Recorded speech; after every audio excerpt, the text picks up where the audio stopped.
பிலிப்பியரின் புஸ்தகம் 2ஆம் அதிகாரம், பிலிப்பியர் 2ஆம் அதிகாரம் 25ஆம் வசனத்தில் நாம் இப்படி வாசிக்கிறோம். மேலும் என் சகோதரனும் உடன் வேலையாளும் உடன் சேவகனும் உங்கள் ஸ்தானாதிபதியும் என் குறைச்சலுக்கு உதவி செய்தவனுமான எப்பாப்பிரோதீத்துவை உங்களிடத்தில் அனுப்ப வேண்டும் என்று எண்ணினேன். மேலும் என் சகோதரனும் உடன் வேலையாளும் உடன் சேவகனும் உங்கள் ஸ்தானாதிபதியும் என் குறைச்சலுக்கு உதவி செய்தவனுமான எப்பாப்பிரோதீத்துவை உங்களிடத்தில் அனுப்ப வேண்டும் என்று எண்ணினேன். நாம் தொடர்ந்து இந்த வருஷத்தில் ஒரு குறிப்பிட்ட தலைப்பிலே நாம் தியானித்து கொண்டு வருகிறோம். அது என்ன தலைப்பு அப்படின்னு சொன்னால், தேவன் தம்மிடத்தில் அன்பு கூறுகிறவர்களுக்கு ஆயத்தம் பண்ணி வைத்திருக்கிறவைகளை கண் காணவும் இல்லை, காது கேட்கவும் இல்லை, மனுஷருடைய இருதயத்தில் அவைகள் தோன்றவில்லை, நமக்கோ தேவன் அவைகளை தம்முடைய ஆவியினாலே வெளிப்படுத்தினார். இதை தான் மைய கருத்தாக வச்சு நம்ம தியானித்து கொண்டிருக்கிறோம். ஆதி காலங்களிலிருந்து தேவன் எவைகளை நமக்காக ஆயத்தம் பண்ணி வச்சிருக்கிறாரோ அவைகளெல்லாம் கர்த்தர் மறைத்து வைத்திருந்தாராம். என்ன செஞ்சிருந்தாரு? மறைத்து வைத்திருந்தார். ஏற்ற காலம் வரும் பொழுது, பரிசுத்த ஆவியானவருடைய காலம், இந்த காலத்துக்காக தேவன் அநேக காரியங்களை ஆயத்தம் பண்ணி மறைத்து வைத்திருந்தார். நான் சொல்லுகிறேன், இந்த உலகத்திலேயே வாழ்ந்த மக்களில் நாம் தான் எல்லாரை காட்டிலும் பாக்கியவான்கள். ஹல்லேலூயா! சந்தோஷமே இல்லையா? ஆமென் சொல்லுங்களேன். ஹல்லேலூயா! ஆபிரகாமை காட்டிலும், தாவீதை காட்டிலும், பழைய ஏற்பாட்டு பரிசுத்தவான்கள் எல்லாரை காட்டிலும் நீங்களும் நானும் பரிசுத்தவான்கள், பாக்கியவான்கள் என்று வேதம் நமக்கு சொல்லுகிறது. ஆனால் நிறைய நேரங்களில் நம்ம ஆபிரகாம் இப்படி வாழ்ந்தாரா, தாவீது இப்படிலாம் இருந்தாரா அப்படின்னு ஆச்சரியப்படுறோம். இல்லை, அவங்கள விட நம்ம பாக்கியவான்கள். ஹல்லேலூயா! இந்த ரட்சிப்பின் திட்டத்தை பார்க்கறதுக்கு அவங்கெல்லாம் காத்துக்கிட்டு இருந்தாங்க. பார்க்கல, நம்ம பார்த்துட்டோம். அதனுடைய நன்மைகளை அனுபவிக்க வேண்டும் என்று விரும்பினார்கள், அனுபவிக்க முடியல. நீங்களும் நானும் அனுபவித்து கொண்டிருக்கிறோம். ஆகையால் அவர்களை காட்டிலும் நாம் பாக்கியவான்கள். அப்போ அந்த தேவனுடைய மறைக்கப்பட்டிருந்த அந்த திட்டத்தை தேவன் நமக்கு என்ன செய்திருக்கிறாரு? அவருடைய ஆவியினாலே வெளிப்படுத்தி இருக்கிறார். அதில் ஒரு திட்டம் தான் தேவனுடைய ராஜ்யம். ஒரு திட்டம் தான் தேவனுடைய ராஜ்யம். அப்படின்னா அவருடைய ஆளுகைக்குள்ளே நாம் வருவதற்கான ஒரு வாசலை தேவன் நமக்கு திறந்து விட்டார். அப்படின்னா இவ்வளவு நாட்கள் பிசாசனுடைய ராஜ்யம், அவனுடைய ஆளுகை, அவனுடைய விருப்பங்களை நிறைவேற்றி கொண்டிருந்த நமக்கு அதிலிருந்து வெளியே வரவும், தேவனுடைய ஆளுகைக்கு உள்ளே வரவும் தேவன் ஒரு வாசலை திறந்திருக்கிறார். ஆகையால் இயேசு கிறிஸ்துவின் மூலமாய் திறக்கப்பட்ட அந்த வாசலினாலே தான் நீங்களும் நானும் தேவனுடைய ராஜ்யத்துக்குள்ளே, ஆண்டவருடைய ஆளுகைக்குள்ளே நாம் வந்திருக்கிறோம். ஹல்லேலூயா! சரி, அந்த தேவனுடைய ராஜ்யத்தை குறித்த அந்த வாக்குத்தத்த வசனம் தான் 1 கொரிந்தியர் 2ஆம் அதிகாரம் 9-10 வசனங்கள். எடுத்துக்கொள்ளலாம். சிலர் மனப்பாடம் பண்ணியிருப்பீங்க நம்புறேன். எழுதியிருக்கிறபடி, தேவன் தம்மில் அன்பு கூறுகிறவர்களுக்கு ஆயத்தம் பண்ணினவைகளை கண் காணவும் இல்லை, காது கேட்கவும் இல்லை, மனுஷருடைய இருதயத்தில் அவைகள் தோன்றவும் இல்லை, நமக்கோ தேவன் அவைகளை தமது ஆவியினாலே, ஹல்லேலூயா, தேவன் ஆயத்தம் பண்ணின தேவனுடைய ராஜ்யத்துக்குள்ளே நாம் உள்ளே வருவதற்கு இயேசு கிறிஸ்துவின் மூலமாக தேவன் வாசலை திறந்திருக்கிறார். இப்போ நம்ம மேல யார் ஆளுகை செய்கிறா? இயேசு கிறிஸ்து ஆளுகை செய்கிறார். சொல்லுங்க, என் மேல இயேசு கிறிஸ்து ஆளுகை செய்கிறார். நான் அவருடைய ராஜ்யத்திலே இருக்கிறேன்.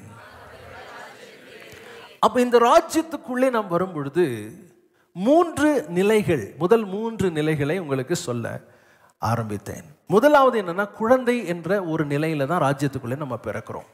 குழந்தை என்ற அந்த நிலையிலே பிறந்த நாம் வளர வேண்டும். முதல் ராஜ்யத்துக்குள்ளே எப்படி பிறக்கிறோம்? சொல்லுங்க, எப்படி பிறக்கிறோம்? ஒரு குடும்பத்தில் குழந்தை பிறக்கிறது போலதான் தேவனுடைய ராஜ்யத்திலும் நாம் ஒரு குழந்தையாக பிறக்கிறோம். ஆனா குழந்தையாக பிறந்த ஒருவர் கண்டிப்பாக வளர வேண்டும். 2வது நிலை அப்படின்னு சொன்னா, நான் ஒரு குடிமகன், எனக்கு சில உரிமைகள் இருக்கிறது, ராஜ்யத்தில் எனக்கு சில உரிமைகள் இருக்கிறது, சில ஸ்லாக்கியங்கள் இருக்கிறது. இதை குழந்தைக்கு தெரியாது பாருங்க. நீங்கள் குழந்தைக்கு எவ்வளோ சொன்னாலும் அதுக்கு புரியாது. நீங்கள் ஆழமான சத்தியம்னு சொல்லி எதையாவது ஒன்று சொன்னீங்கன்னா குழந்தையா இருக்கவங்களுக்கு புரியாது. என்னவோ பேசுகிறாங்க அப்படின்னு நினச்சிருவாங்க. ஆனால் வளரும் பொழுது எனக்கு என்னுடைய பொறுப்புகள் புரிகிறது, என்னுடைய ஸ்லாக்கியங்கள் புரிகிறது, எனக்கு இருக்கிற நன்மைகள் என்ன செய்யுது புரிய ஆரம்பிக்கிறது. அப்போ குழந்தை என்ற நிலை மாறி அடுத்தது ராஜ்யத்தின் குடிமகன், நான் ராஜ்யத்தில் ஒரு பிரஜையாக இருக்கிறேன் அப்படிங்கிற ஒரு உரிமை எனக்கு வருகிறது. உலகத்தில் ஒரு குழந்தை பிறந்த உடனே யாரும் அதுக்கு ஓட்டுநர் உரிமம் லைசன்ஸ் கொடுக்க மாட்டாங்க, யாரும் ஓட்டர் ஐடி கார்டு கொடுக்க மாட்டாங்க. அந்த பருவம் வந்த உடனே இதெல்லாம் என்னுடைய உரிமை, இதெல்லாம் நமக்கு உண்டு என்று தெரிந்து அதற்காக விண்ணப்பிக்கும் பொழுதுதான் அவைகள் கொடுக்கப்படுகிறது. ராஜ்யத்திலும் அதே மாதிரி தான். நீங்கள் குழந்தையா இருக்கிற வரைக்கும் வேற, அடுத்த நிலைக்கு வரும் பொழுது உங்களுக்கு என்ன உரிமை இருக்குன்னு தெரிஞ்சு நீங்கள் அப்பாட்ட என்ன பண்ணணும், போய் கேட்கணும். மூன்றாவது நிலை நான் சொன்னேன், ராஜாவின் கட்டளை, சேனை அதிபனின் கட்டளையை நிறைவேற்றுகிற ஒரு யுத்த வீரன். இந்த மூன்று நிலைகள் நம்முடைய வாழ்க்கையில் இருக்கணும். முதலாவது குழந்தையா பிறந்தோன்னு அவர் அப்பா அப்பான்னு பாடுறோம், அப்பா அப்பான்னு அவர்கிட்ட என்ன பண்ணுறோம், அன்பாக இருக்கிறோம். அவர் நம்மகிட்ட ரொம்ப அன்பாக இருக்கிறாரு. இப்போ நான் ஒரு வேளை எங்கள் அப்பாட்ட போய் ஒரு சின்ன குழந்தை மாதிரி தவழ்ந்து போய் அப்பா அப்படின்னா என்ன பண்ணுவார், ஒன்று வச்சுருவார். வளர்ந்து இவ்வளோ பெரிய ஆள் ஆகிட்டு அப்பா அப்பான்ட்டு. முதல்ல அப்பா அப்பான்னு சொல்லும் போது என்ஜாய் பண்ணவங்கல்ல, சந்தோஷப்பட்டாங்க. இப்போவும் வந்து 15 வருஷம் கழிச்சு 20 வருஷம் கழிச்சு தவழ்ந்து போய் அப்பா அப்படின்னா அவங்களுக்கு கோவம் தான் வரும். அப்போ ராஜ்யத்தில் குழந்தையா பிறந்தோன்னு அப்பா அப்பான்னு அவரை பார்த்து புகழ்கிறோம், ஆராதிக்கிறோம், அன்பு செலுத்துகிறோம், ரொம்ப நல்லது. அடுத்தது அவர் ராஜாவா இருக்கிறார் அப்படிங்கிற அறிவு நமக்கு வந்துடணும். ஆலயத்துக்குள்ள வர்றோம் பார்த்தீங்களா, தேவன் ராஜாவா அமர்ந்திருக்கிறார். இதை சிந்தனையில் நம்ம கொள்ளணும். சின்ன குழந்தைங்க அவங்க பேசுவாங்க, நடப்பாங்க, ஓடுவாங்க, அவங்களுக்கு தெரியாது, ஏன்னா குழந்தை. அடுத்தது ராஜாவுடைய சமூகத்தில் நான் வர்றேன் அப்படின்னு சொன்ன உடனே ஃபோனெல்லாம் ஆஃப் பண்ணிட்டு எனக்கு எந்த டிஸ்ட்ராக்ஷனும் இருக்கக்கூடாது, ராஜாவுக்கு முன்னாடி நான் வந்து நிற்கிறேன் அப்படிங்கிற உணர்வு எனக்குள்ளே வந்து விட வேண்டும். அதான் ராஜ்யத்தின் பிரஜை என்ற இரண்டாவது நிலை. மூன்றாவது, அவர் சேனைகளின் கர்த்தர் அப்படின்னு சொன்னா அவர் கட்டளைகளை நிறைவேற்றுகிற யுத்த வீரனாய் நான் எழும்பி நிற்க வேண்டும். இந்த மூணு நிலைகளில நிறைய பேர் எந்த நிலையில இருக்கிறாங்கன்னே தெரியல. எப்படி நான் கண்டுபிடிக்கிறது எந்த நிலையில இருக்கிறேன்னு? முதலாவது, குழந்தை பருவத்தில் நமக்கு நம்முடைய நோக்கமெல்லாம் என்னவா இருக்கணும் தெரியுமா? எனக்கு சுகம் வேணும், என் கடனெல்லாம் அடையணும், எனக்கு சில தேவை இருக்குது, இந்த தேவையெல்லாம் சந்திக்கணும், நான் ஒரு வீடு கட்டணும், ஒரு வாகனம் வாங்கணும். பூமிக்கு அடுத்த அநேக தேவைகளை எதிர்பார்த்து நிற்கிற ஒரு நிலை குழந்தை நிலை. இப்போ குழந்தையா இருக்கும்போது அதனுடைய தேவைகள், என் தேவைகள் அதான் எனக்கு ரொம்ப முக்கியம். ஒரு குழந்தை பிறந்தவொடனே என்ன கிடைக்குது, என்ன கேட்குது, அதுக்குடைய தேவைகள் மட்டும்தான் அதுக்கு முக்கியமாக இருக்குது. வேற எதை பற்றியுமே அதுக்கு என்ன செய்ய கிடையாது, கவலையே கிடையாது. அது முதல் நிலை. நான் ஒருவேளை ஆலயத்துக்கு வந்து 20 வருஷமாக விசுவாசியாக இருந்து இப்பொழுதும் நான் ஆண்டவர்கிட்ட, ஆண்டவரே எனக்கு இந்த ஒரு காரியம் செய்யுங்க ஆண்டவர், இந்த ஒரு காரியம் எது, அதை மட்டும் நான் கேட்பேன் அப்படின்னு சொன்னால் நான் இன்னும் என்னவா தான் இருக்கிறேன், குழந்தையாக தான் இருக்கிறேன். அடுத்த நிலை பிரஜை என்ற நிலை, குடிமகன் என்ற நிலைக்கு வரும் பொழுது நமக்கு நம்முடைய பொறுப்புகளை உணர்ந்து கொள்ளுகிறோம். சில பேர் அந்த நிலைக்கு வந்துட்டாங்க. என்ன அப்படின்னு சொன்னால் ஞாயிற்றுக்கிழமை தவறாமல் வரணும். குழந்தைக்கு அது தெரியாது.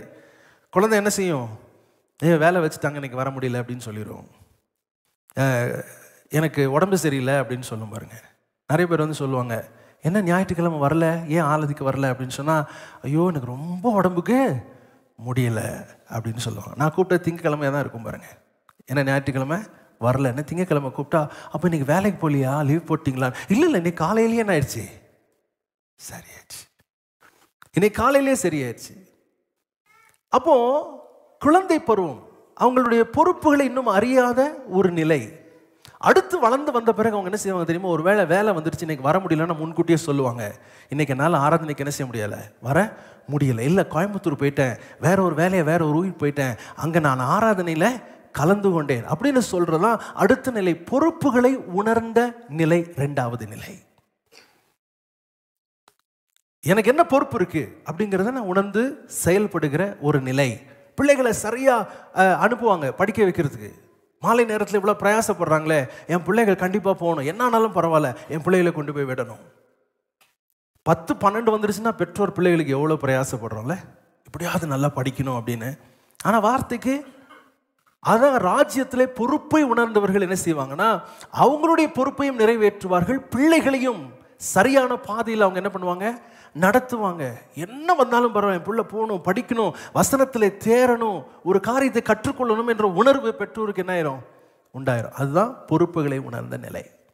மூன்றாவது நிலை சொன்ன பாருங்க, யுத்த வீரன் என்ற நிலை. அவர் சேனைகளின் கர்த்தர், அவர் கட்டளைகளை நிறைவேற்ற விரும்புகிற ஒரு விருப்பம் நமக்கு இருக்க வேண்டும். அல்லேலூயா.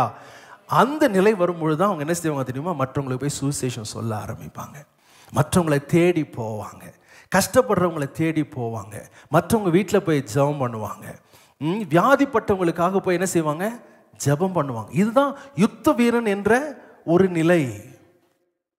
அப்ப நாம எந்த நிலையில இருக்கிறோம் நம்ம நிதானித்து பார்த்து எவ்வளவு வளர்ந்திருக்கிறோன்றத பார்க்க வேண்டிய பொறுப்பு யாருடைய பொறுப்பா இருக்குது, நம்முடைய பொறுப்பாக இருக்கிறது. இதனால ரொம்ப கவனமா நாம இருக்கணும். இப்போ பிலிப்பியர் 2ஆம் அதிகாரம் 25ஆம் வசனத்தை முதல்ல வாசித்தோம். இந்த பிலிப்பியர் 2:25 நாம திரும்ப வாசிக்க போறோம். வாசிக்கிறதுக்கு முன்னாடி இதனுடைய பின்னணியை உங்களுக்கு சொல்லுகிறேன். பவுல் ரோமாபுரியில சிறைச்சாலையில அடைக்கப்பட்டிருக்கிறார். பவுல் சிறைச்சாலையில அடைக்கப்பட்டதை கேள்விப்பட்ட பிலிப்பி சபை என்ன செய்யறாங்க அப்படின்னா, கொஞ்சம் பணத்தையும் கொஞ்சம் பொருட்களையும் எடுத்து ஒரு மனுஷனுடைய கையில கொடுத்து கொண்டு போய் பவுலை விசாரிக்கும்படி அனுப்புகிறார்கள். இவங்களுக்கு ஒரு பெரிய ஒரு மன நிறைவு என்னன்னா, பவுல் எங்க பட்டணத்துக்கு வந்துதான் சுவிசேஷத்தை சொன்னார். இந்த பிலிப்பி பட்டணத்தில் நடந்தது தான் இதெல்லாம். ஒரு சில சம்பவங்களை சொல்கிறேன் பாருங்க. அங்கே கூடுவதற்கு இடம் இல்லாமல் ஆற்றின் கரையிலே அவர்கள் கூடி வந்தார்கள். லீதியாள் என்ற பெண்ணுடைய இருதயத்தை கர்த்தர் திறந்தார். சுவிசேஷத்தை அறிவிக்கும் பொழுது பிடிக்கப்பட்டார்கள், சிறைச்சாலையில் அடைக்கப்பட்டார்கள். ராத்திரியிலே பவுலும் சீலாவும் தேவனை துதித்தார்கள், சிறைச்சாலையின் கதவுகள் அசைந்தது. இதெல்லாம் நடந்தது தான் பிலிப்பு. அங்கே அந்த இடத்துல தான் ஒரு பெரிய சபை உருவாயிருக்கிறது. இப்போ அவங்க கேள்விப்படுறாங்க, பவுல் எங்கே இருக்கிறாரு, சிறைச்சாலையில் இருக்கிறார். பவுல் சிறைச்சாலையில் இருக்கிறார்னு உடனே நாங்கள் ஜெபம் பண்ணுறோம் அப்படின்னு உட்காந்து என்ன செய்யல, ஜெபித்து கொண்டு மாத்திரம் இல்லை, செயல்படவும் ஆரம்பிக்கிறார்கள். வளர்ந்துட்டாங்க பாருங்க. அவங்க யுத்த வீரன் என்ற நிலைக்கு வந்துட்டாங்க. நான் ஏதாவது செய்யணும், இது என் மேலே கடமை. நான் இப்படி பவுல் அங்கே இருக்கிறான்றனால சும்மா உட்காந்துருக்க முடியுமா, நான் ஜெபம் பண்ணிட்டா போடுமா, என் பொறுப்பு. குழந்தை, அடுத்தது குடிமகன், மூன்றாவது யுத்த வீரன். அதனால என்ன செய்யறாங்க, ஒரு ஆளை பிடிக்கிறாங்க, அவன் எப்பாப்பிராத்து. அவர்கிட்ட என்ன பண்றாங்க, சில பணத்தையும் பொருட்களையும் கொடுத்து போய் பவுலை விசாரிக்கும்படி அனுப்புகிறார்கள். எவ்வளவு தூரம் அனுப்புறாங்க தெரியுமா, 1100 கிலோமீட்டர் தள்ளி இருக்கிற பவுலிடத்துல இவர்கள் ஒருவரை அனுப்புகிறார்கள். இன்னைக்கு நமக்கு கோயம்புத்தூர்ல யாருக்கோ உடம்பு சரியில்லைனா கூட போய் பார்க்கறதுக்கு அலுப்பா இருக்குல்ல. குடும்பத்திலே ஒருத்தர்னால ஐயோ போகணுமா, கோயம்புத்தூர் வர போகணுமா அப்படின்னு நம்ம யோசிக்கிறோம். இவங்க எவ்வளோ தூரம் அனுப்பி விட்டாங்களா, 1100 கிலோமீட்டர். கிட்டத்தட்ட கோயம்புத்தூர்லேருந்து மும்பை வரைக்கும் உள்ள தூரத்தில் அந்த காலத்தில் எப்படி இருந்திருக்கும் பிரயாணம் பண்ணுறது. பல விதமான ஆபத்துகள் நிறைந்த பயணத்தை இந்த மனுஷன் எப்பாப்பிரோதீத்து அவரை அனுப்பிவிட்டு அவர் போய் அவர்களுக்கு பவுலை விசாரித்து பவுல் கூட கொஞ்ச நாள் இருக்கிறத நம்ம பார்க்குறோம். அவரை பற்றி சொல்லும்போது தான் இப்படி எழுதுகிறார். அவர்கிட்ட ஒரு கடிதம் எழுதி கொடுக்குறார். அப்போ தான் எழுதுறாரு பாருங்க, பிலிப்பியர் 2:20, மேலும் என் சகோதரனும் உடன் வேலையாளும் உடன் சேவகனும் உங்கள் ஸ்தானாதிபதியும் என் குறைச்சலுக்கு உதவி செய்தவனுமான எப்பாப்பிரோதீத்துவை உங்களிடத்தில் அனுப்ப வேண்டும் என்று எண்ணினேன். இந்த எப்பாப்பிரோதீத்துவை குறித்து சொல்லும் பொழுது 3 காரியங்களை சொல்றார். முதலாவது என்ன சொல்றார், என் சகோதரன். என்ன சொல்றாரு, இது குடும்ப உறவு. என் சகோதரன் சொன்னா என்ன உறவு, குடும்ப உறவு. ரெண்டாவது என்ன சொல்றாரு, உடன் வேலையாள். ராஜ்யத்தில் நாங்கள் 2 பேரும் பிரஜைகள். அவனும் ஒரு பிரஜையா இருக்கிறேன், நானும் ஒரு பிரஜையா இருக்கிறேன். வந்துருச்சா அடுத்த நிலை. மூன்றாவது என்ன சொல்றாரு, உடன். அப்படின்னா என்ன அர்த்தம், நாங்கள் 2 பேரும் ஒரே சேனையில யுத்த வீரர்களாக இருக்கிறோம். என்ன அழகா வருது பாருங்க. படிப்படி சொல்ற, குடும்ப உறவு, ராஜ்யத்தின் உறவு, சேனையில் இருக்கிற உறவு. நான் என்ன விரும்புறேன் தெரியுமா, சபையில் இருக்கிற அத்தனை பேரும் எப்பாப்பிரோதீத்துவை போல மாற வேண்டும். ஹல்லேலூயா. ஒவ்வொருத்தரும் எப்பாப்பிரோதீத்துவை போல மாறணும். அப்படின்னா குழந்தைத்தனத்தை விட்டு, குழந்தை நான் என்னை சுற்றியும் இருக்க அந்த உலகத்தை விட்டுட்டு அடுத்து பிரஜை என்ற உறவுக்கு வந்து மூன்றாவது யுத்த வீரன். எனக்கு தேவன் சில கட்டளைகளை கொடுத்திருக்கிறார், பொறுப்புகளை கொடுத்திருக்கிறார், அதை நான் நிறைவேற்ற வேண்டும். நான் சொல்றேன், நான் இன்னும் ஒரு ஆத்மாவை கூட ஆண்டவருக்கு நான் ஆதாயப்படுத்தவில்லை என்று சொன்னால் ரெண்டாவது நிலையில தான் நிற்கிறோம். மேக்சிமம் மூன்றாவது நிலைக்கு என்ன செய்யல, வரல. ஆண்டவருடைய ஜெபம் பண்ண, ஆண்டவரே என் ஆவிக்குரிய வாழ்க்கையில் நான் வளர எனக்கு உதவி செய்யும் ஆண்டவரே, நான் வளரணும். இன்னைக்கு நிறைய பேசுறாங்க, செயல்பாட்டில் ஒன்றும் கிடையாது. நாம ஜெபம் பண்ண, ஆண்டவரே அடுத்த நிலைக்கு நானே வரணும். யுத்த வீரன் என்ன செய்வான் தெரியுமா, தன்னுடைய தேசத்துக்காக தன்னுடைய ஜீவனை கொடுப்பான். அப்படின்னா ஆண்டவர் எப்படி நமக்காக தன்னுடைய ஜீவனை கொடுத்தாரோ அதுபோல அழிந்து கொண்டிருக்கிற ஆத்துமாக்களை குறித்த ஒரு பாரம் நிறைந்தவன் தான் யுத்த வீரன். அவன் காலையில் தூங்க மாட்டான், எழும்புவான், ஜெபம் பண்ணுவான். அவன் ஏதாவது ஒரு காரியத்தை நான் செய்யணும் ஆண்டவரே, இந்த பட்டணத்தில் ஒரு எழுப்புதல் வரும் வரைக்கும் நான் உண்மை விடமாட்டேன் ஆண்டவரே அப்படின்னு ஒரு பக்கம் என்ன செய்வான், அழுது ஜெபிக்கிற ஒரு மனுஷன், இன்னொரு பக்கம் போய் தேடி போகிற ஒரு மனுஷன். சில இடத்துல ஜெபம் இருக்கிறது, போய் தேடுகிறது இல்லை. சில இடத்துல போய் தேடுறாங்க, ஜெபம் இல்லை. ரெண்டுமே பயன்படாது. ஆண்டவர்கிட்ட சொல்லணும், ஆண்டவரே இந்த வருஷத்தின் கடைசிக்குள்ளே ஒருவரையாவது மற்ற காரியத்தில் ரொம்ப நம்ம முனைப்பாக இருக்கிறோம் பாருங்க, ஒருவரையாவது ஆண்டவருக்குள்ள என்ன செய்யணும், நான் கொண்டு வர வேண்டும் என்ற எண்ணம் எனக்கு உண்டாக வேண்டும். அல்லேலூயா. அப்போ நம்ம ஆரம்பத்தில் எப்படி இருக்கிறோம், சகோதர சகோதரிகளாக இருக்கிறோம். அடுத்து என்னவா மாறும், உடன் வேலையாளாக மாறணும், ராஜ்யத்தினுடைய பொறுப்புகளை நிறைவேற்றுகிறவர்களாக மாறணும். மூன்றாவது என்னவா மாறணும், சேவகராய் யுத்த வீரராய் மாறணும் ஆண்டவருக்காக. இதுதான் தேவன் நம்மிடத்தில் எதிர்பார்க்கிற காரியமாய் இருக்கிறது. சரி, ஒரு போர் சேவகன் ரெண்டு காரியம் செய்யணும், காக்கவும் செய்யணும், தாக்கவும் செய்யணும். ஒரு யுத்த வீரன் என்ன செய்யணுங்க, காக்கவும் செய்யணும், தாக்கவும். அப்படின்னு என்ன அர்த்தம், டிஃபென்சிவாகவும் சில காரியங்களை செய்யும், அஃபென்சிவாகவும் சில காரியங்களை செய்யணும். யுத்த வீரன் இல்லை, காவல் காக்க வேண்டிய டைமில் காவல் காக்க வேண்டும், யுத்தம் செய்ய வேண்டிய நேரத்தில் அவன் என்ன செய்யணும், யுத்தம் செய்ய வேண்டும். சரி, ஒரு சில காரியங்களை, ஒரு யுத்த வீரனை குறித்த காரியங்களை நான் இன்னைக்கு கற்றுக்கொள்ள போகிறோம். பிலிப்பியர் 2ஆம் அதிகாரம் எடுத்துக்கொள்ளுங்களேன். பிலிப்பியர் 2ஆம் அதிகாரம் 14ஆம் வசனத்தை நாம் வாசிப்போம். காக்க வேண்டிய காரியங்கள் என்ன, நாம் எதை காக்க வேண்டும், வாசிங்க. நான் வீணாக ஓடினதும் வீணாக பிரயாசப்பட்டதும் இல்லை என்கிற மகிழ்ச்சி கிறிஸ்துவின் நாளில் எனக்கு உண்டாயிருப்பதற்கு ஜீவ வசனத்தை பிடித்து கொண்டு உலகத்திலே சுடர்களை போல பிரகாசிக்கிற நீங்கள். இங்க என்ன சொல்றாருன்னா, ஜீவ வசனத்தை பிடித்து கொள்ளுங்கள். என்ன சொல்றாரு, ஜீவ வசனத்தை பிடித்துக் கொள்ளுங்கள். அவர் என்ன சொல்றாரு பாருங்களேன், நான் ஓடினது வீணாக பிரயாசப்பட்டதும் இல்லை என்ற மகிழ்ச்சி. நான் ஏதோ ஓடினேங்க, ஏதோ ஆண்டவருக்கு ஊழியம் செய்தேன் அப்படின்றது இல்லை. எனக்கு எப்போ மகிழ்ச்சி தெரியுமா, என் ஜனங்கள் வசனத்தை என்ன செஞ்சிட்டாங்க, பிடித்து கொண்டார்கள். வசனத்தை என்ன பண்ணாங்க, சத்தமா சொல்லுங்க, வசனத்தை என்ன பண்ணாங்க.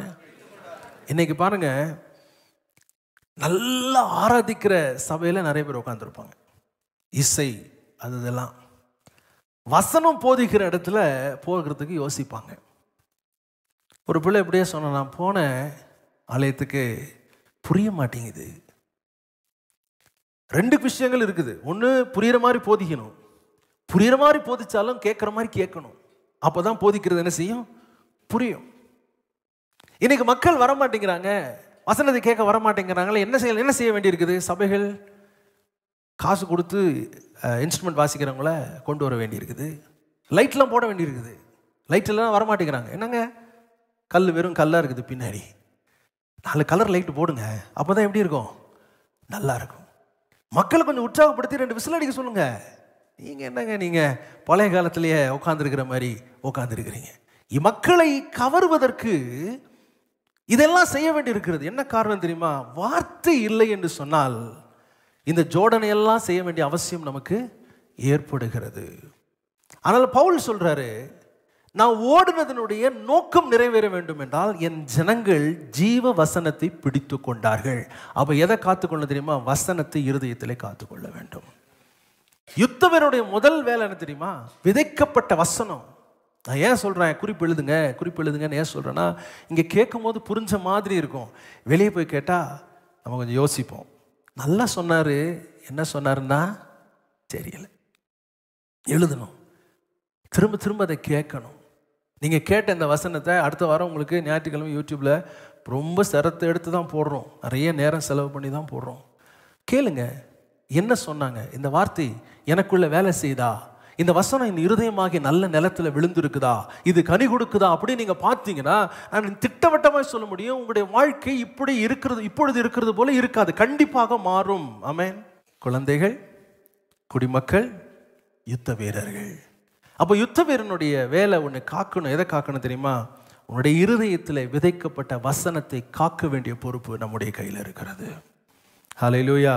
அவர் சொல்றாரு, திருவசன ஜீவ வசனத்தை பிடித்து கொண்டு, அந்த வசனத்தை பிடித்து கொண்டால் தான் என்ன நடக்குமா? சுடர்களை போல பிரகாசிக்க முடியுமா? வார்த்தையை பிடித்து கொள்ளணும். ஆண்டவரே உம்முடைய வார்த்தை இப்படி சொல்லுகிறது, இந்த வார்த்தையின்படி எனக்கு ஆக கடவுது, இந்த வார்த்தையின்படி தான் என் வாழ்க்கையில காரியங்கள் நடக்கணும், இந்த வார்த்தை வார்த்தை வார்த்தை என்று இந்த வார்த்தை நமக்குள்ள இருக்கும் பொழுதுதான் நம்மால என்ன செய்ய முடியும்? யுத்த வீரனாக இருக்கவே முடியும். ஆண்டவர் என்ன பண்ணார்? வார்த்தையை கொண்டுதான் பிசாசை அடிச்சார், வார்த்தையை கொண்டுதான் சத்துருவை ஜெயித்தார். எல்லா போராட்டங்களையும் வார்த்தையை கொண்டுதான் ஆண்டவர் அவர் பேசினார் என்று நாம் பார்க்கிறோம். பழைய ஏற்பாட்டை எல்லாரும் பத்தி பேசியிருக்கிறார் பாருங்க. அப்போ எவ்வளவு தூரம் ஆண்டவர் வார்த்தையில வளர்ந்திருப்பார். 12 வயசுல ஆலயத்தில் உட்கார்ந்து போதகர்களோடு தர்க்கிக்கிறாரு, பேசுறாரு. அப்படின்னா என்ன அர்த்தம்? எந்த அளவுக்கு வார்த்தையில அவர் வார்த்தை தான், அவர் தான் வார்த்தை தான் மாம்சமா வந்தாரு. ஆனா நமக்கு அந்த வார்த்தை நமக்குள்ள இல்லையே. நான் கசக்கப்படும் பொழுது எனக்குள்ள இருந்து என்னதான் வரணும்? வார்த்தை தான் வெளியே வரணும். வாசிங்க 2 தீமோத்தேயு 4ஆம் அதிகாரம் 2ஆம் வசனம். பவுல் கடைசி நாட்களை பற்றி தன்னுடைய ஆவிக்குரிய மகனாகிய தீமோத்தேயுக்கு அவர் எழுதுகிறார். சொல்லுங்களேன், வாசிங்க. சமயம் வாய்த்தாலும் வாய்க்காவிட்டாலும் ஜாக்கிரதையாய் திருவசனத்தை பிரசங்கம் பண்ணு, எல்லா நீடிய சாந்தத்தோடும் உபதேசத்தோடும் கண்டனம் பண்ணி கடிந்து கொண்டு புத்தி சொல்லு. ஏன் வசனத்தை சும்மா பிரசங்கம் பண்ணா போதாதா? ஆசீர்வாதமான வசனங்களை மட்டும் சொன்னா போதாதா? அப்படின்னு சொன்னா போதாது. கடிந்து கொண்டு புத்தி சொல்லு, இது தப்பு அப்படிங்கறத நீ சொல்லணும் அப்படின்னு சொல்றாரு. ஏன் அப்படின்னு சொன்னா 3ஆம் வசனம் சொல்றாரு, ஏனென்றால் அவர்கள் ஆரோக்கியமான உபதேசத்தை பொறுக்க மனதில்லாமல். வசனத்தை சொல்லி வாழ்க்கை அப்படிதான் இருக்கணும்னு சொன்னா அவங்க கேட்கறதுக்கு என்ன கிடையாது? மனசு இல்லை. ஏங்க இந்த வசனத்தை நான் கேட்கணும்? ஏன் இந்த வசனத்தை நான் கேட்கணும்? அப்போ ஆரோக்கியமான உபதேசம்னா ஆரோக்கியம் இல்லாத உபதேசம் என்று ஒன்று இருக்கிறது. அப்போ எது ஆரோக்கியமான உபதேசமோ அதை நாம கேட்டு நாம் என்ன செய்யணுமா? நம்முடைய வாழ்க்கையில இந்த கடிந்து கொள்ளுதல், இந்த திருத்துதல் எல்லாத்தையும் ஏற்றுக்கொண்டு மாற்ற வேண்டியவர்கள் என்ன செய்யணும்? மாற்றிக்கணும். கொஞ்சம் யோசித்து பாருங்க. இந்த வருஷம் ஆரம்பத்துல இருந்து 8 மாசம் வசனம் கேட்டிருக்கிறீங்க. இந்த வசனத்துல இந்த பகுதியை தொட்டது என் வாழ்க்கை மாறிற்றுன்னு எத்தனை பேர் சொல்ல முடியும்? எந்த வார்த்தையை நான் சொல்ல முடியும்? சொல்ல முடியலன்னா நம்ம கேட்ட வசனத்தினுடைய அர்த்தம் என்ன? இன்னும் விளக்கிறேன், புரியும் பாருங்க. அடுத்தது சொல்றாரு, அவர்கள் செவித்தினவு உள்ளவர்களாகி தங்கள் சுய இச்சைகளுக்கு ஏற்ற போதகர்களை தங்களுக்கு திரளாக சேர்த்து கொண்டு. இந்த வசனம் இன்னைக்கு தான் நிறைவேறுகிறது. இந்த வசனம் இன்னைக்கு தான் நிறைவேறுது. இன்னைக்கு தான் இப்போ உள்ள காலங்களில் தான் நிறைவேறுது. திரளான போதகர்களை தெரிந்து கொண்டார்களாம். எப்படி திரளான போதகர்களை தெரிந்து கொள்ள முடியும்? அதுக்கு தான் யூடியூப் கொடுத்துருக்காங்க. யாரை வேணா கேட்கலாம், எப்போ வேணா கேட்கலாம், பிடிச்சதை மட்டும் கேட்கலாம், பிடிச்சாத தள்ளி விட்டுறலாம். கடிந்து போதிக்கும் போது வேணான்னு சொல்லிடலாம், ஆசீர்வாதமா போதிக்கும் போது தலையை கொடுக்கலாம். அதான் சொல்றாரு, அவங்க தங்களுடைய காதுகள் எதை கேட்க வேண்டும் என்று விரும்புகிறார்களோ அதை போதிக்கக்கூடிய போதகர்களை இவர்கள் தெரிந்து கொள்ளுகிறார்களாம். அப்படிதானே வசனம் சொல்லுது. அடுத்து சொல்றாரு, சத்தியத்திற்கு செவியை விலக்கி கட்டுக்கதைகளுக்கு சாய்ந்து போகும் காலம் வரும். ஏங்க ஆண்டவர் இவ்வளோ அழகா வசனத்தில் எழுதி வச்சிருக்கும் போது எப்படிங்க சினிமா பாட்டு கேட்கறதே உங்களுடைய தீட்டுப்படுத்தும்னு ஒரு பக்கம் சொல்லும்போது ஆலயத்துக்குள்ளே எப்படிங்க அப்படி பாட முடியும்? ஆலயத்துக்குள்ளே எப்படி விசில் அடிக்க முடியும்? ஆலயத்துக்குள்ளே அப்போ என்ன வசனத்தை நாம் கற்றுக்கொள்கிறோம்? எப்படி வாழ்க்கையில் வளருகிறோம்? நம்முடைய நிலைகள் என்னன்றதை யோசித்து பாருங்களேன். பயங்கரமான காலங்களில் வாழ்ந்து கொண்டிருக்கிறோம். ஆண்டவருடைய பிள்ளைகள், இந்த நாட்களிலே நாம் எச்சரிப்பு அடையணும். வார்த்தையை பிடித்து கொள்ளுங்கள். ஹல்லேலூயா. பிசாசுக்கு தெரியும், வார்த்தை உள்ள போச்சுன்னா என்ன செய்யாது? உங்க மேல அவனுக்கு ஆளுகை இருக்காதுன்னு தெரிஞ்சுதான் வார்த்தையை பிரசங்கிக்க ஆரம்பிச்ச உடனே என்ன வருது? சத்தமா வாய் நல்லா என்ன வருதுங்க? கொட்டாவி வருது. வேற என்ன வருது? அப்படியே கண் அப்படியே இழுக்குது. ஏற்கனவே ஒரு தடவை சொல்லியிருக்கேன்னு நினைக்கிறேன், திரும்ப சொல்றேன். ஒரு குடும்ப கூடுகை, வீட்டு கூடுகை நடத்தும் போது நல்ல பாட்டு பாடும்போது எல்லாம் ஒரு 15 பேர் இருப்பாங்க ஒரு குடும்பத்தில். அந்த 15 பேரெலாம் சேர்ந்து நல்லா ஆண்டவரை ஆராதிப்போம். ஆராதிக்கும் போது நல்லா அந்த சோகன் கைத்தட்டி நல்லா ஆராதிப்பார். எடுத்துக்கொள்ளுங்கள் 1 தீமோத்தேயு அப்படின்னு சொன்ன உடனே கொரட்டை சத்தம் கேட்கும். சொன்ன மாத்திரத்தில் குரட்ட சத்தம் கேட்கும். நம்புவீங்களா? ஆமேன் அப்படின்னு சொல்லி முடிச்ச உடனே தெளிவாக எழும்பி டீ எல்லாம் கொடுப்பாரு, நல்லா பேசுவார், நல்லா சந்தோஷமா இருக்கும். வார்த்தை உள்ளே என்ன செய்யாது, போகாது. வார்த்தை உள்ளே போனால் தானே விடுதலை கிடைக்கும். இன்னைக்கு சொல்ல ஆண்டவரே, இந்த வார்த்தை என் இருதயத்துக்கு உள்ளே பதிய வேண்டும். இந்த வார்த்தை எனக்குள்ளே வந்து வேலை செய்யணும். சும்மா வந்து வசனத்தை கேட்டு போய் என்ன பிரயோஜனம்? கிரியை செய்யணும். எனக்குள்ள ஒரு மாற்றத்தை ஏற்படுத்தணும், ஒரு தாக்கத்தை ஏற்படுத்தணும். ஆண்டவர், நான் குழந்தையா இருந்தது போதும், அடுத்த நிலைக்கு நான் வளரணும், அடுத்த நிலைக்கு நான் வரணும், ஒரு யுத்த வீரனா நிற்கணும், உங்களுடைய சேனையில் நான் ஒரு மனுஷனா நிற்கணும். ஆண்டவரே, எனக்கு உதவி செய்யுங்க ஆண்டவரே. இன்னைக்கு அந்த ஜெபம் நமக்கு உண்டாக வேண்டும். அப்போ ஆரோக்கியமான உபதேசம் என்று ஒன்று இருக்கிறது, ஆரோக்கியம் இல்லாத உபதேசம் என்று ஒன்று இருக்கிறது. இந்த கள்ள உபதேசங்கள் அல்லது தவறான உபதேசங்கள் பெருத்திருக்கிற காலத்தில் வாழ்ந்து கொண்டிருக்கிறோம். ஆகையால் நீங்க அந்த நபர் யாருன்னு தெரியாது, அவர் என்னன்னு தெரியாது, உட்காந்து கேட்காதீங்க, யோசிங்க, கவனிங்க. அவங்களுடைய விசுவாச கோட்பாடு என்ன? ரொம்ப அழகாக போதனை ஆரம்பிப்பாங்க பாருங்க. நீங்கள் ஃபஸ்ட்டு கேட்ட உடனே உங்களுக்கு அப்படியே ஆச்சரியமாக இருக்கு. அட, இதெல்லாம் சபையில் நமக்கு சொல்லிக் கொடுக்கவே இல்லையே, இதெல்லாம் அவங்க சொல்லிக் கொடுக்குறாங்களே, பாடத்திட்டம் மாதிரி வச்சு ரொம்ப அழகாக சொல்லிக் கொடுக்குறாங்களேன்னு பார்த்தீங்கன்னா, கடைசி பாடம் வரும்போது தான் சொல்லுவாங்க, நீங்கள் ஞாயிற்றுக்கிழமை ஆராதிக்கக்கூடாது, சனிக்கிழமை தான் ஆராதிக்கணும். அதுக்குள்ளே உங்கள் மண்டை கழுவி இருப்பாங்க பாதி. முதல் பாடத்தில் ரொம்ப நல்லா இருந்த மாதிரி இருக்கும். போக போக போக இயேசு தேவன் அல்ல அப்படிங்கிறத கொண்டு வந்துருவாங்க, அவர் மனிதன் தான் கொண்டு வந்துருவாங்க. கொஞ்சம் கொஞ்சமா ரொம்ப திட்டமிட்டு வலைத்தளங்களிலே இவர்கள் செயல்பட்டு கொண்டிருக்கிறார்கள்.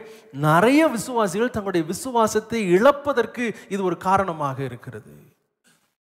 தெரியணும் அவங்க யாரு, சொல்லிக் கொடுக்குறவங்க யாரு, அவங்களுடைய வாழ்க்கை முறை என்ன, அவருடைய சாட்சி என்ன, அவங்களுடைய உபதேசத்தினுடைய கோட்பாடுகள் என்ன. இதை தெரியாம நம்ம போய் கேட்டோம்னா நம்ம என்ன ஆயிடுவோம், மாட்டிக்கொள்வோம். இன்னைக்கு ஆண்டவருடைய பிள்ளைகள், இப்படிப்பட்ட உபதேசங்களே நாம் கவனமாய் இருக்க வேண்டிய காலம் இது. சரி, இப்போ ஆரோக்கியமான வசனம் நமக்கு வந்தாலும் கவனம் இல்லைன்னா அந்த வசனம் வேலை செய்யாது. ஏன் வேலை செய்யாது? வாசிங்க, மார்க் எழுதின சுவிசேஷம் 4ஆம் அதிகாரம் 15ஆம் வசனம் வாசிக்கலாம். மார்க் 4ஆம் அதிகாரம் 15ஆம் வசனம். வசனத்தை கேட்ட உடனே, சொல்லுங்க, நீங்க கேட்குறீங்க பாருங்க வசனத்தை. ஒன்று வராமல் இருக்க தடை பண்ணுவான், ஆலயத்துக்கு வராமல் இருக்கு. அன்னைக்கு காலையில் எழும்போது தான் பிரச்சனை, சனிக்கிழமை ராத்திரி தான் தலைவலி, சனிக்கிழமை ராத்திரி தான் போராட்டம், இதெல்லாம் வரும். ஞாயிற்றுக்கிழமை இன்னைக்கு போக வேணாம் அப்படின்ட்டு, ஐயோ தலை வலிக்கிற மாதிரி இன்னைக்கு போக வேணான்னு சொல்லி நீங்கள் தீர்மானம் எடுங்க, தலைவலி போயிடும். தடை செய்வான், வரக்கூடாது, ஆலயத்துக்கு போகக்கூடாது அப்படின்னு. அந்த குழந்தை நிலையை சொன்னல, அதனால குழந்தை என்ன செய்யும், என்ன சொல்லும்? குழந்தை காலை எழுந்தோன்னே எனக்கு முட்டியில் தலைவலிக்குது, அதனால் இன்றைக்கி நான் பள்ளிக்கூடம் போகலை, ஏதோ ஒரு காரணம் சொல்லி மட்டம் போடுறதுக்கு அடுத்த நிலைக்கு வந்துடும். அவன் வரவிடாமல் தடை செய்வான், வந்து உட்கார்ந்தாலும் கேட்க விடாமல் தடை செய்வான். மூன்றாவது, கேட்டாலும் என்ன பண்ணுவான், அந்த வசனத்தை பிடிக்கிட்டு போயிடும். 3 நிலை பார்த்தீங்களா? உள்ளே வர்றது விட மாட்டேங்கிறான், ஏதோ ஒரு காரணம் வருது. அப்போ தான் காலையில் அத்தா வந்துடுறாரு, மாமா வந்துடுறாரு, குடும்பமாக வந்து உட்காந்துட்டாங்க வீட்டில். நான் என்ன செய்யறது பிரதர்? அன்றைக்கி தான் தண்ணி வருது. இதெல்லாம் ஞாயிற்றுக்கிழமை தான் வருது பாருங்க. தலைவலி வந்தாலும் அன்றைக்கி தான் வருது, தண்ணி வந்தாலும் அன்றைக்கி தான் வருது. அடுத்து அதெல்லாம் முடியாது, என்ன ஆனாலும் பரவாயில்ல, நான் என்ன ஆகிட்டேன், ராஜ்யத்தின் பிரஜை, பொறுப்பை உணர்ந்துட்டேன், தண்ணி வந்தாலும் பரவாயில்ல, குளிக்கினாலும் பரவாயில்ல, ஆலயத்துக்கு கண்டிப்பாக என்ன செஞ்சானோ போயானோ, ஆண்டவர் சமூகத்தில் போய் நிற்கணும் நான் அப்படின்னு வந்துட்டோன்னு வச்சு, அடுத்த நிலையில் வந்துட்டேன், உள்ளே வந்துட்டு இல்லை, உன்னை கேட்க விடாமல் பண்ணுறேன், நல்ல மயக்கம், தூக்க மயக்கம் அப்படியே. அல்லேலூயா. ஆலயத்துக்கு வரும்போது பைபிள் நோட் புக் எடுத்துகிட்டு வாங்க, குறிப்புகளை எழுதுங்க, வீட்டில் போய் ஒரு முறை கூட வாசித்து பாருங்கள். இந்த வார்த்தை இருதயத்தில் பதியும், பதிந்த வார்த்தை கிரியை செய்யும், வார்த்தை விடுதலை கொடுக்கும். கண்களை மூடுவோம் ஆண்டவருடைய சமூகத்தில். தகப்பனே, உண்மையிலே நாங்கள் வளர கர்த்தர் எங்களுக்கு உதவி செய்யும்படியாக ஜெபிக்கிறோம். எல்லாரும் ஜெபம் பண்ணுங்களேன், வாய்களை திறந்து சத்தமா. நான் வளரணும் ஆண்டவரே, நான் வளரணும் அப்பா. ஆண்டவரே, பலனற்ற ஒரு குழந்தையாய், என்னுடைய தேவைகளை மட்டும் நினைக்கிற ஒரு குழந்தையாய் நான் இராதபடி, ஆண்டவரே, பொறுப்புகளை உணர்ந்த ஒரு மனுஷியா நான் இருக்க உதவி செய்யும். ஆண்டவரும் இரட்சகருமாய் இருக்கிற இயேசுவின் நாமத்தில் ஜெபிக்கிறோம் எங்கள் நல்ல பிதாவே, ஆமென். நம்முடைய கர்த்தராகிய இயேசு கிறிஸ்துவினுடைய கிருபையும், பிதாவாகிய தேவனுடைய அன்பும், பரிசுத்த ஆவியானவருடைய ஐக்கியமும் நம் அனைவரோடும் இன்றும் என்றும் சதா காலங்களிலும் இருப்பதாக. ஆமென்.